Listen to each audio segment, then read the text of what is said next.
एक हिमनग फुटलं आणि क्षणात सगळं होत्याचं नव्हतं झालं. एका बाजूला किंकाळ्या, चिखलात रुतलेली गावं, तुटलेले पूल आणि चारी बाजूला पसरलेला केवळ आणि केवळ विध्वंस. लोक याला निसर्गाचा कोप म्हणून पाहतायत, तर तज्ज्ञ ही घटना मानव निर्मित प्रलय म्हणून पाहतायत. पण या सगळ्या संशयाची सुई जातीये चीनवर. नेपाळच्या सीमावर्ती भागात आज जिथे बघावं तिथे फक्त खडी, माती आणि मलब्याचे साम्राज्य उरले. बेपत्ता प्रियजनांचा शोध घेणारे हताश हात आणि पायाभूत सुविधांची झालेली धूळधाण पाहून संपूर्ण देश सुन्न झालाय. नेपाळचा थेट आणि गंभीर आरोप आहे की हा पूर केवळ निसर्गाचा प्रकोप नाही, तर चीनमधील धरण आणि हिमनदी तलाव फुटल्यानं झालेला मानव निर्मित विनाश आहे. चीनने या महापुराची कोणतीही पूर्वसूचना न दिल्यानं शेकडो निर्दोष लोकांना आपला जीव गमवावा लागला असा आरोप आहे. तर काही सूत्रांचं म्हणणं आहे की चीननं नेपाळला 45 मिनिटं उशिरा या पुराची माहिती दिली. पण हा चीनचा केवळ एक तांत्रिक निष्काळजीपणा आहे की यामागे नेपाळला आर्थिकदृष्ट्या कमकुवत करण्याची चीनची स्ट्रॅटेजी आहे? चीनने हे खरंच जाणीवपूर्वक केलं का? आणि जर जाणीवपूर्वक केलं असेल तर त्यामागची कारणं काय असू शकतात? हेच आजच्या व्हिडिओच्या माध्यमातून सविस्तर जाणून घेऊयात. नमस्कार, मी रुपल आणि तुम्ही पाहत आहात विशेष भारी. मंडळी, अलर्ट सिस्टीम, चीनची स्ट्रॅटेजी, हे सगळं काही समजून घेण्याआधी आपल्याला चीन आणि नेपाळच्या नद्यांच्या कनेक्टिव्हिटी बद्दल समजून घेणं महत्वाचं आहे.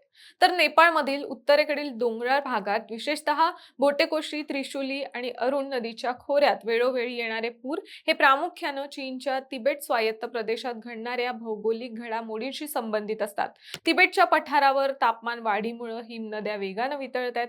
यामुळे तिथे मोठे हिमनदी तलाव तयार होतात. जेव्हा हे तलाव फुटतात किंवा तिथे मोठे भूस्खलन होते, तेव्हा लाखो घनमीट पाणी एकाच वेळी खालील भागात म्हणजे नेपाळमध्ये वाहून येते. आता तिबेटमधील धरणांची किंवा हिमनदी तलावांची स्थिती काय आहे, तिथून किती पाणी सोडलं जाणार आहे किंवा नैसर्गिक आपत्ती आली आहे का, याची पूर्वसूचना नेपाळला वेळेत मिळाली नाही, तर नेपाळमधील सखल भागातील गावांना सुरक्षित स्थळी हलवण्यासाठी अजिबात वेळ मिळत नाही. त्यामुळे पायाभूत सुविधांचं नुकसान होते आणि मानवी जीवितहानीही मोठ्या प्रमाणावर होते, जसं काल नेपाळमध्ये घडलं. विश्लेषकांच्या मते हा पूर रोखता आला असता, कारण अशा प्रकारच्या आपत्ती पूर्णपणे टाळणं निसर्गाच्या साखळीमुळे कठीण असलं तरी अर्ली वॉर्निंग सिस्टम आणि आंतरराष्ट्रीय आपत्ती व्यवस्थापन करारांद्वारे होणारं नुकसान 90% कमी करता आलं असतं, असे विश्लेषक म्हणतात. आता इथे समजून घेण्याची गोष्ट म्हणजे चीनने तिबेटमधील नद्यांच्या पाण्याच्या पातळीचा आणि प्रवाहाचा डेटा नेपाळ सोबत प्रति मिनिट किंवा प्रति तास शेअर करणं गरजेचं आहे. पाणी सोडलं जाण्याच्या किंवा धरण तलाव फुटण्याच्या किमान 3 ते 6 तास आधी नेपाळच्या आपत्ती व्यवस्थापन विभागाला अलर्ट देणं गरजेचं होतं, जेणेकरून नदीकाठची गावं खाली करता येतील. पण चीननं जाणीवपूर्वक नेपाळला ही माहिती देणं टाळलं किंवा माहिती उशिरा दिली असा आरोप होते. आणि या आरोपावरून आंतरराष्ट्रीय पातळीवर राजकारण पेटलंय. नेपाळला आर्थिकदृष्ट्या दुर्बल करण्यासाठी म्हणून चीननं जाणीवपूर्वक पूर्वसूचना दिली नाही असा आरोप होतोय.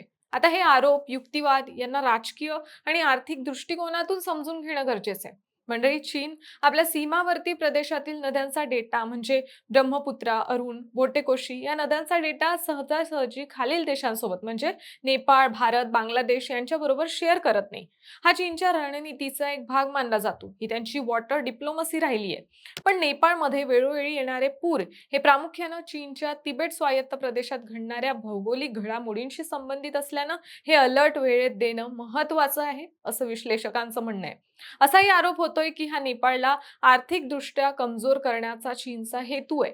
नेपाळ हा उत्तरेकडील नद्यांवर मोठ्या प्रमाणात हायड्रोपॉवर प्रोजेक्ट्स उभारून वीज निर्यातीचे स्वप्न पाहते. अचानक येणाऱ्या अशा पुरामुळे हे प्रकल्प उद्ध्वस्त होतात, ज्यामुळे नेपाळचे अतोनात आर्थिक नुकसान होते आणि नेपाळवर कर्जाचा डोंगर वाढतो. हे चीनला चांगल्या प्रकारे माहिती आहे.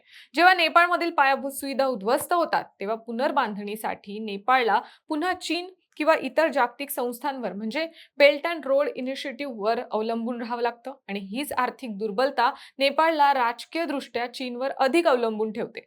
मंडळी, आता विश्लेषक म्हणतात तसं खरंच चीननं हे काही जाणीवपूर्वक केलं असेल तर त्यामागचा हेतू काय असू शकतो तेही समजून घेणं महत्वाचं आहे. जरी नेपाळ आणि चीनमध्ये वरवर मित्रत्वाचे संबंध दिसत असले तरी काही मुद्द्यांवर दोन्ही देशात सुप्त वाद आहेत. पहिला वाद म्हणजे बाउंड्री डिस्प्यूट्स. नेपाळच्या हुमला जिल्ह्यात चीनने अतिक्रमण केल्याचे आरोप नेपाळमधील स्थानिक आणि राजकीय वर्गाकडून वारंवार झाले आहेत. चीनने नेपाळच्या प्रशासनाला अंधारात ठेवून 9 ते 10 पक्क्या इमारती आणि लष्करी पायाभूत सुविधा उभारल्याचा आरोप आहे. इतकंच नाही तर गोरखा, दोलखा आणि सिंधू पाल्चोक या सीमावर्ती भागातील अनेक बॉर्डर पिलर्स चीनने गायब केल्याचा अहवालही नेपाळच्या गृह मंत्रालयानं दिलाय. आणखी एक म्हणजे चीनच्या बेल्ट अँड रोड इनिशिएटिव्ह अंतर्गत नेपाळला महागडी व्यावसायिक कर्जे देण्याचा चीनचा प्रयत्न आहे. तर नेपाळला अनुदानाची गरज आहे. श्रीलंकेप्रमाणे आपणही चीनच्या कर्जाच्या जाळ्यात अडकू या भीतीनं नेपाळनं अनेक चीनी प्रकल्पांना स्थगिती दिली आहे. तसंच चीनच्या एक्झिम बँकेकडून महागात कर्ज घेऊन उभारलेला पोखरा विमानतळ आज नेपाळसाठी अडचणीचा ठरतोय.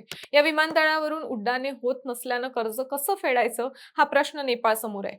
त्यातच चीननं याला जबरदस्तीनं BRIचा भाग घोषित केल्यानं नेपाळनं तीव्र आक्षेप घेतलाय. म्हणजे चीनच्या सुरक्षेच्या दृष्टिकोनातूनही नेपाळ अत्यंत महत्वाचा देश आहे. तिबेटमधून पळून जाणारे तिबेटी नागरिक नेपाळ मार्गे भारतात किंवा इतर देशात जातात. चीन नेपाळवर सतत दबाव आणतो की त्यांनी आपल्या भूमीवर दलाई लामा यांचे समर्थक किंवा तिबेटी आंदोलकांना कोणतीही जागा देऊ नये. असे एक ना अनेक वाद या दोन्ही देशांमध्ये आहेत. या सर्व कारणांमुळे वरवर मैत्रीपूर्ण वाटणारे नेपाळ चीन संबंध प्रत्यक्षात तणावपूर्ण आहेत. आता चीननं जरी हा आरोप थेट नाकारला असला तरी विश्लेषकांच्या म्हणण्यानुसार ही सर्व कारणं अशी आहेत की चीन जाणीवपूर्वक अलर्ट न देण्यासारख्या गोष्टी करूच शकतो. जर चीन या विनाशासाठी खरोखरच जबाबदार असेल, मग तो त्याच्या बेजबाबदारपणामुळे असो किंवा जाणीवपूर्वक आखलेल्या आर्थिक कूटनीतीमुळे, तर हा महापूर केवळ निसर्गाचा कोप राहत नाही, तर तो सायलेंट वॉर ठरतो. जर असं असेल तर नेपाळच्या सीमावर्ती भागात साचलेला हा चिखल आणि मलबा केवळ उद्ध्वस्त झालेल्या घरांचा नाही, चीनच्या आक्रमक आणि बेजबाबदार धोरणांचा पुरावा आहे असं म्हणणं वावगं ठरणार नाही. तुमचं यावर मत काय हे आम्हाला कॉमेंट्समध्ये नक्की सांगा आणि विशेष भारीच्या YouTube चॅनलला सबस्क्राईब करायला विसरू नका.